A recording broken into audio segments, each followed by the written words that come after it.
بیا په څاروي کې کوم څیزونه ممنوع دي نو اوه څیزونه پکې ممنوع دي دا یاد وساتئ دا ځکه وایم بعضې خلک د دې په خوراک کې مبتلا دي نو اوه څیزونه داسې دي چې هغه به نه خوړلی کېږي الذکر والانثیین والقبل والمثانه والغده والمراره ودم مسبوحه عربی کې مې درته وې شرمګاه د نارینه څاروي دا به نه خوړلی کېږي دا ممنوع ده مکروه تحریمي ده دغه شانتې کومې انډې چې دي دا به هم نه خوړلی کېږي د څاروي پنجابیان انختې دي او هغوی ورله نوم ورکړی وی یې کپورې او ښکلې بس ټکۍ او خوري دا مکروه تحریمي دي حرامو ته نږدې دي نو دا مکروه تحریمي حرامو ته نږدې بس حرام شو دا به نه خوړلی کېږي دغه شانتې شرمګاه دا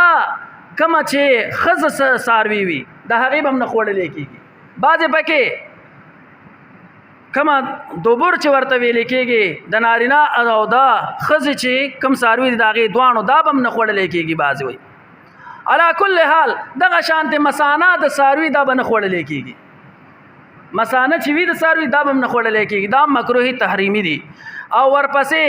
غده هغه څیز دی چې د دې چمړې او د دې غوښې په منځ کې دا سستق شانتې پیدا شي هغه یا د وینې وي هغه یا د غوښې وي نو دغه به هم نه خوړلی کېږي دا د بیمارۍ د وجې راغلي دا به هم نه خوړلی کېږي اگر چې بعضې دې کې د تنزیحي حکم ورکوي او بعضې د تحریمي هو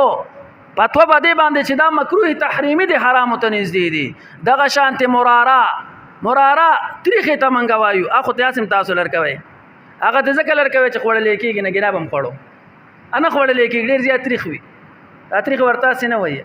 نو دغه به هم نه خوړلی کېږي او دا شپږ څیزونه چې دا مکروه تحریمي دي او دم مسبوحه هغه وینه چې بهیدونکې ده نو دا حرامه ده په نص قطعي سره دا ثابته ده دا حرامه ده قطعا حرامه ده دا به نه خوړلی کېږي دا به د دې څاروي نه لرکوئ